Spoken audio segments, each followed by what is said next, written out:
एक हवाई राक्षस एक ऐसा वायुदूत है जो चीन और पाकिस्तान के सैनिकों के लिए काल बना हुआ है। ऐसा लड़ाकू जहाज जिसकी कीमत तो बहुत कम है लेकिन नुकसान ज्यादा करता है। यह बड़ों से भी ज्यादा करेगा। जी हाँ दोस्तों, डीआरडीओ को जो सफलता मिली है वो हमेशा हमेशा के लिए खुद डीआरडीओ की भारत की इंडियन एयरफोर्स की सूरत हमेशा के लिए बदल कर रख देगी। क्योंकि जो देश पहले दुनिया के सबसे ज्यादा हथियार खरीदने वाली कंट्री के लिस्ट में आता था, अब वो अपने बने हथियार को दुनिया को बेचेगा। दोस्तों, 36 राफेल फाइटर जेट खरीदने के लिए भारत ने 50,000 करोड़ रुपए खर्च किए, लेकिन डीआरडीओ ने 9,000 करोड़ रुपए में खर्च करके बना डाला एक ऐसा विमान जो राफेल के बराबर से थोड़ा सा भी कम कैपेबिलिटी रखता है, लेकिन इसके शब्दार्थ की जा सकती है। दोस्तों याद रखिएगा, राफेल 1980 के दशक में डेवलप किया गया था।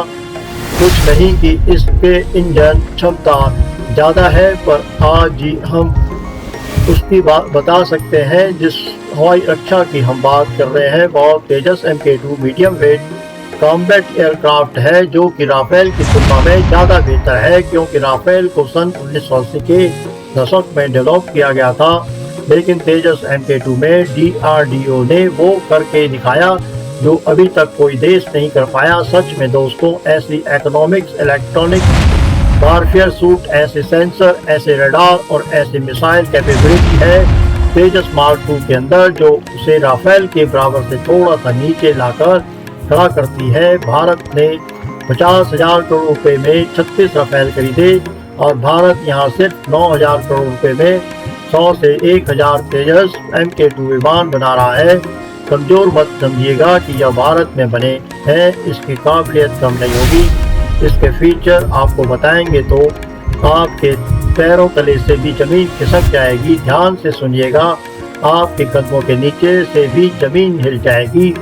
दोस्तों, यह मैक 1 की गति से उड़ान भरता है। लगभग 2,469 किलोमीटर प्रति घंटे की रफ्तार से लगभग वही रफ्तार राफेल के पास है। और रेंज की बात करें तो रेंज इसकी 2500 किलोमीटर से 3,000 किलोमीटर के आसपास से, और राफेल की रेंज थोड़ी ज़्यादा है, 3500 किलोमीटर है। लेकिन फाइटिंग रेंज की बात करें डार्क फाइट की, तो उसमें इस टाइम तो कहते हैं जिसमें 2 फाइटर जेट आपस में लड़ाई में एंगेज होते हैं।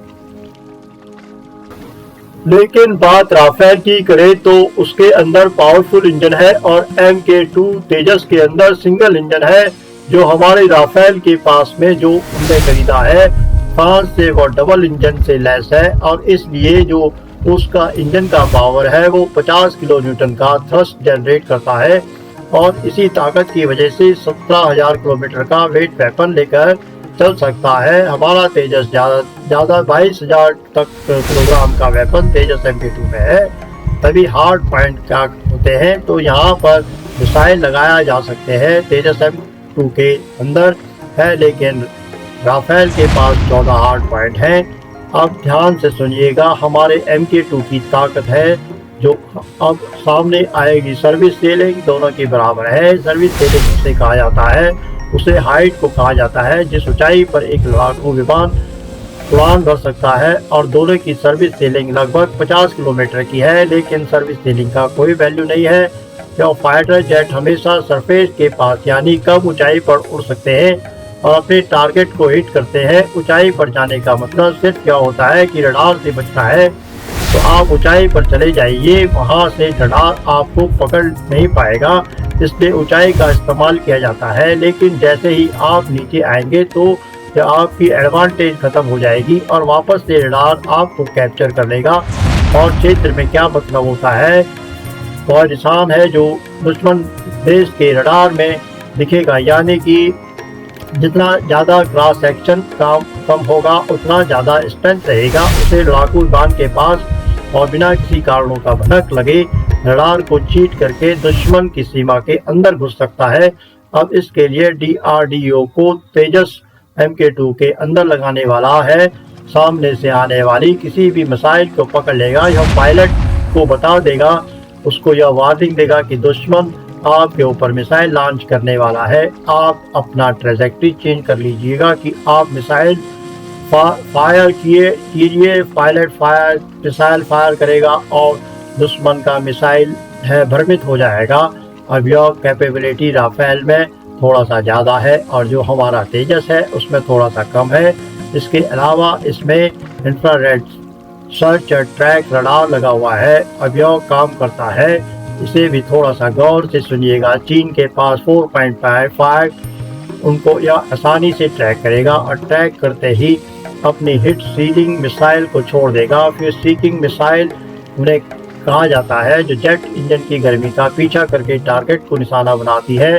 दोस्तों ज़बरदस्त चीज़ है और इलेक्ट्रॉनिक वॉरफेयर सूट भी इसमें इस्तेमाल किया गया है जो इसे 4.5 बेहतरीन चीज़ के अंदर लगाई गई है। और सबसे बड़ी बात, इसके ऊपर एक ऐसा पेंट लगाया जाने वाला है, एक ऐसा पदार्थ से कोटिंग की जाने वाली है जो रडार एब्जॉर्ब मटेरियल होगा, यानी कि रडार जो सिग्नल भेजता है पकड़ने के लिए कि क्या हो रहा है हमारे एयर स्पेस में, तो यह जो है एक रडार के सिग्नल को एब्जॉर्ब कर लेगा और वापस उसको नहीं जाने देगा, जिससे दुश्मन को इंजीनियरिंग कमाल की बुद्धिमत्ता भारत के वैज्ञानिकों के। दोस्तों एक समय था जबकि दुनिया के सबसे एडवांस और खतरनाक हथियारों की बात होती थी तो रूस, अमेरिका और यूरोपियन कंट्री का नाम होता था और सबसे ऊपर आता था।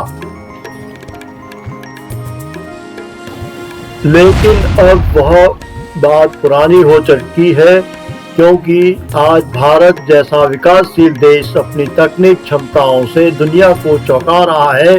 दोस्तों हमें उम्मीद है कि DRDO की तेजस 2 की इन्हीं खूबियों के बारे में जानकारी हमें गर्व होता है। हमें पता है आपको भी गर्व होगा, महसूस होगा, तो वीडियो को लाइक करके ही जाइएगा। जय हिंद, जय भारत कमेंट में लिखिएगा। दोस्तों ऐसी दुर्लभ तकनीक अब फाइटर जेट हो या मिसाइल बन जाएंगे खूंखार आत्मघाती, और अब भारत दुश्मनों पर समुद्र से भी कर सकेगा हमला। सबमरीन लॉन्च क्रूज मिसाइल से पूरी दुनिया में मचाया अपना तांडव। अब टाटा नहीं महिंद्रा डिफेंस सेक्टर में मचाने जा रहा है बवंडर।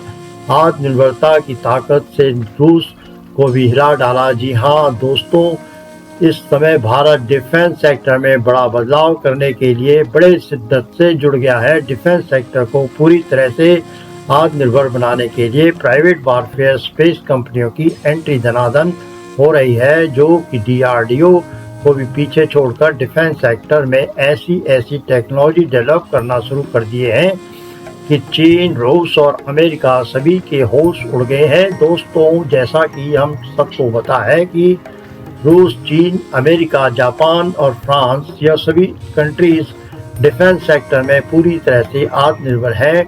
यह अपना खुद का तकनीक विकसित करके अपने डिफेंस सेक्टर को पूरी तरह से मजबूत बने हुए हैं। अभी तक भारत इन्हीं देशों में बने बैलिस्टिक और मिसाइल और ड्रोन खरीद कर काम चला रहा था। कुछ सालों से भारत ने अपने डिफेंस सेक्टर में इतना मेहनत किया कि भारत का डिफेंस सेक्टर बड़े अब तो समय ऐसा आ गया है कि भारत में ही बने फाइटर जेट, मिसाइल और ड्रोन की मांग पूरी दुनिया में बढ़ती जा रही है। और यह सब भारत की आत्मनिर्भरता और प्राइवेट कंपनियों की मदद से संभव हो पा रहा है। सबसे हैरान करने वाली बात तो यह है कि जहां रूस और फ्रांस जैसे फाइटर जेट और मिसाइल बनाने में माहिर देश भारत को तकनीक ट्रांसफ़र करने से मुकर जाते थे, भारतीय वैज्ञानिक के साथ काम करने से हिचक जाते थे, आज हालात यह हो गई है कि तकनीक ट्रांसफ़र तो दे ही रहे हैं, साथ ही साथ में भारत में जॉइंट वेंचर भी एस्टेब्लिश करने के लिए तैयार हो गए हैं। इससे आप अंदाज़ा लगा सकते हैं कि भारत की ताकत कितनी बढ़ गई है। और खबर तो यह भी है कि भारत और अब डिफेंस सेक्टर में शामिल जो पुराने फाइटर जेट और एयरक्राफ्ट हैं, उन्हें नई टेक्नोलॉजी से रिप्लेस करने के लिए अब भारत एक ऐसे एयरक्राफ्ट पर काम करने जा रहा है जो दुश्मन देश के होश उड़ा देगा। और भारत की इस तरह बढ़ती ताकत को देखकर चीन और पाकिस्तान टेंशन में आ गए हैं। तो दोस्तों आखिर भारत किस टेक्नोलॉजी के साथ एयरक्राफ्ट बनाने जा रहा है, तो जो दुश्मन देश में तहलका मचा दिया है, यहाँ तक कि रूस और अमेरिका में भी हड़कंप मच गया है। आखिर भारत ऐसा क्या बनाने जा रहा है जो पूरे विश्व में चर्चा का विषय बन गया है। तो दोस्तों चलिए इस वीडियो में विस्तार से जानते हैं, लेकिन उससे पहले एक और खबर सामने निकल आ रही है कि भारत ने समुद्र में एक ऐसा खूंखार और खतरनाक योद्धा तैनात कर दिया है जो दुश्मन देश की हर चाल, मिसाइल और हर हमले को फेल कर देगा। तो दोस्तों इस वीडियो में दोनों खबर विस्तार से जानेंगे, लेकिन उससे पहले भारत के इस कामयाबी और भारतीय वैज्ञानिक के इस जोरदार मिशन पर काम करने के लिए इस वीडियो पर एक लाइक तो बनता है। फटाफट वीडियो को लाइक कर दीजिए। दोस्तों अभी हाल ही में टाटा ने एयरबस के साथ एक ऐसे पावरफुल हेलीकॉप्टर लाया है जिसका नाम है H125 है, जो कि एक सिविलियन हेलीकॉप्टर है जिसे इस्तेमाल सबसे ज़्यादा डिज़ास्टर मैनेजमेंट में किया जाता है, जिसको बनाने के लिए दोनों कंपनियां अभी मैदान में कूदे हुए थे कि उधर महिंद्रा ने बड़ा अनाउंसमेंट कर दिया है डिफेंस सेक्टर को लेकर। देखा जाए तो अब टाटा और महिंद्रा के बीच जोरदार टक्कर होने वाली है। युद्ध स्तर पर कंपटीशन बढ़ गया है और देखा जाए तो इस कंपटीशन से हाल में डिफेंस सेक्टर को ही फायदा होने वाला है, क्योंकि बढ़ते कंपटीशन की वजह से यह कंपनियां एक दूसरे से बेहतर काम करने के लिए तत्पर हो जाएंगे और इससे एक नई टेक्नोलॉजी का आविष्कार होगा। दोस्तों टाटा और महिंद्रा की नहीं, भारत की कई दिग्गज कंपनियां डिफेंस सेक्टर में अपना अस्तित्व बढ़ाने की दिशा में लगातार काम कर रही हैं। देखा जाए तो कई बड़ी कंपनियां देश को सशक्त बनाने के लिए इस सेक्टर में पहले से ही मौजूद हैं। अब रक्षा क्षेत्र में अपना दबदबा कायम रखने के लिए महिंद्रा ग्रुप ने एक अहम फैसला लिया है। महिंद्रा ने ब्राज़ील की कंपनी एम्परर के साथ एक बड़ा डील किया है, जिससे आने वाले समय में भारत को बहुत ज़्यादा फायदा होगा। दरअसल भारत की कुछ प्राइवेट कंपनियां लगातार डिफेंस सेक्टर में भारत को बुलंदियों पर पहुंचाने का काम कर रही हैं। जब से भारत सरकार की ओर से इन कंपनियों को एडवांस हथियार से लेकर दूसरी चीज़ों को बनाने की इजाज़त दी गई है, तब से इन कंपनियों ने बेहद कम समय में एडवांस टेक्नोलॉजी को विकसित किया है। यह एक मल्टी मिशन एयरक्राफ्ट है। इसका इस्तेमाल भारतीय वायुसेना तो करेगी, साथ ही में यहाँ बनने वाले एयरक्राफ्ट जब बाहर एक्सपोर्ट होंगे तो देश की डिफेंस सेक्टर को बूस्ट मिलेगा। C-390 मिलेनियम की पहली उड़ान ब्राज़ील में 3 फरवरी 2015 को हुई थी। 2019 को इस सबके सामने प्रेजेंट किया गया था।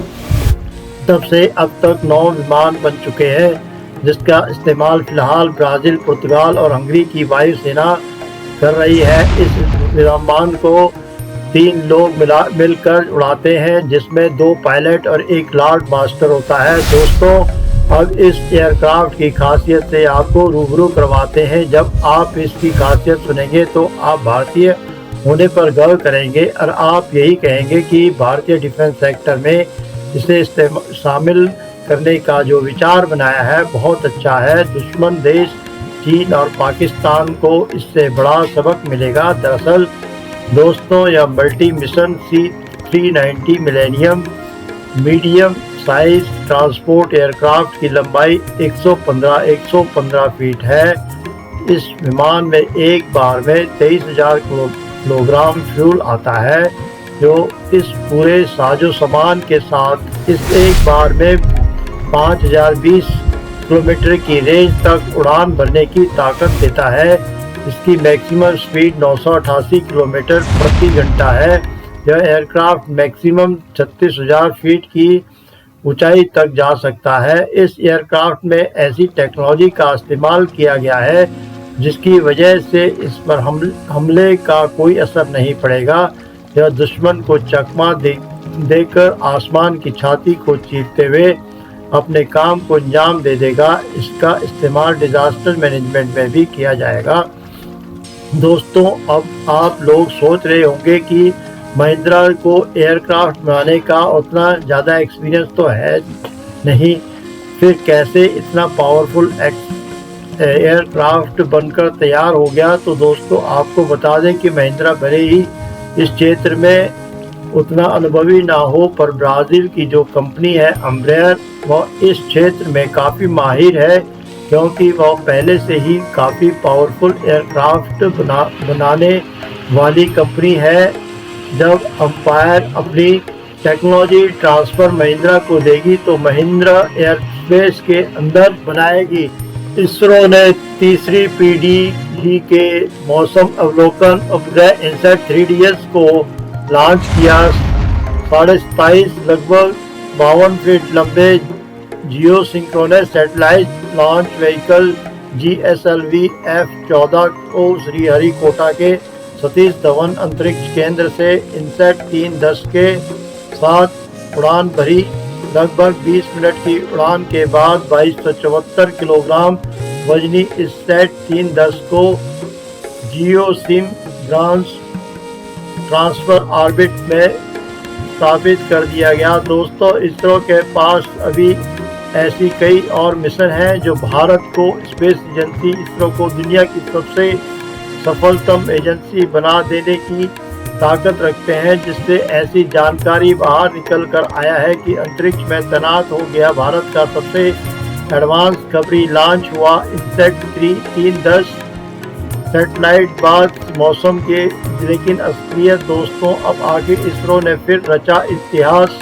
श्रीहरिकोटा से इन लॉन्च के मौसम की सटीक जानकारी दोस्तों, जिससे करोड़ों भारतीय जिसके लिए बेसब्री से इंतजार कर रहे थे, उनके चेहरे पर अब खुशहाली देखने को मिल रही है।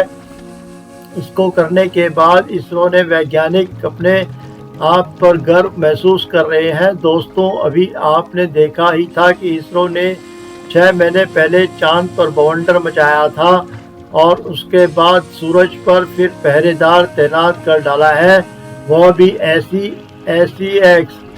एक्यूरेसी के साथ में कि अमेरिका छोड़िए पूरा यूरोप और हमारा सबसे बड़ा दोस्त रूस भी आंखें फाड़ फाड़ कर देख रहा है। और अब हमारे बेटे ने कुछ ऐसी तूफान मचाने की ठानी है कि चीन भी आप करने लगा है, क्योंकि दोस्तों भारत की स्थिति से कई दिशाने साध रहा है। इस बार न मौसम सैटेलाइट का लिया जा रहा है, लेकिन क्या यह वास्तव में एक मौसम सैटेलाइट ही है या फिर गणित कुछ और ही कह रहा है? क्योंकि दोस्तों इसरो ने सूरज पर भी खेल कर दिया है था। ये अभी 1 जनवरी को जो सैटेलाइट लॉन्च किया था, उसके साथ ही दोस्तों इसरो ने बहुत बड़ा खेल किया है। इसका पता अब दुनिया को लगा है, तो नशा ही इसरो की तकनीक से चौंधिया गया है। सबसे नज़र तो सूरज के मिशन पर टिकी हुई थी, लेकिन इस दौरान इसरो ने किसी हथियार का भी काम किया है, जिसके खुलने से ही आपकी दुनिया हिल चुकी है। तो दोस्तों तैयार हो जाइए, पूरी आपके इसरो के नए वाले तूफान यानी कि इनसैट 3DS नाम के सैटेलाइट का असली राज बताने वाला हूँ, उसके बाद आपको बताऊंगा। आदित्य L1 को पिछले साल 2 सितंबर को लॉन्च किया गया था और 11 जनवरी 2024 को इसने L1 पॉइंट पर पहुंचकर जबरदस्त सफलता प्राप्त कर ली है। लेकिन दोस्त, इसी दौरान इसरो ने 132 दिनों तक दुनिया से एक राज छुपा रखा था और अब इस मिशन का इसरो ने राज खोल दिया है, लिहाजा दुनिया चौंक उठी है। इसरो ने आदित्य L1 पर ग्रहों के चुंबकीय क्षेत्र को नापने वाले मैग्नेटोमीटर 1 को एक्टिवेट कर दिया है। यह 6 मीटर लंबा मैग्नेटोमीटर 1 L1 पॉइंट पर हेलो ऑर्बिट में तैनात कर दिया गया है। इसे अब तक बंद करके रखा गया था। इस मैग्नेटोमीटर 1 के अंदर 2 स्टेट ऑफ द आर्ट अत्यधिक सटीक फ्लक्स किट मैग्नेटोमीटर सेंसर लगी है, जो अंतरिक्ष में ग्रहों के बीच के चुंबकीय शक्ति और उसके क्षेत्र को डिटेक्ट कर लेगा, फिर वह चाहे फील्ड बिल्कुल ही कमज़ोर क्यों ना हो। दोस्तों, यह सेंसर स्पेसक्राफ्ट शरीर से 3 मीटर और 6 मीटर की दूरी पर डिप्लॉयड की गई है। इतनी दूरी इसलिए रखी गई है कि ताकि आदित्य के शरीर से निकलने वाले चुंबकीय शक्ति सेंसर पर अपना असर न डाल पाए। दो सेंसर की ज़रूरत इसलिए भी थी ताकि मैग्नेटिक फील्ड की ज़्यादा जानकारी हासिल की जा सके। इस आदित्य 1 के अंदर 5 सेगमेंट हैं जो इसे आसानी से मोड़ने और फैलने में मदद करते हैं। इन दोनों मैग्नेटोमीटर को सेट करने में 9 सेकंड इसरो को लगी है। फिलहाल दोस्तों यह सटीक तरीके से दोनों काम कर रहे हैं। और दोस्तों ऐसी इंफॉर्मेशन भारत के पास में पहुंचने वाले हैं जो भारत को अब अपनी तकनीकी क्षेत्र में भी मीलों आगे जाने देगी। दोस्तों इसरो ने इस मामले में कहा कि बहुत जल्द ही इस डेटा का खुलासा भी किया जाएगा। वही दोस्तों इसरो और एक बार खुलासा किया है और खुलासा किया है अपने पोएम मिशन को लेकर कि इसरो ने कहा कि अंतरिक्ष प्लेटफॉर्म पोएम 3 ने अपने सभी पेलोड टारगेट को कंप्लीट कर दिया है। PSLV ऑर्बिटल एक्सपेरिमेंट मॉडल 3 यानी कि पोएम 3 को PSLV C58 रॉकेट के जरिए स्टेज 4 के तौर पर इस्तेमाल किया गया था, जिससे इसरो ने इसी साल 1 जनवरी को एक्सपो सैटेलाइट लॉन्च किया था।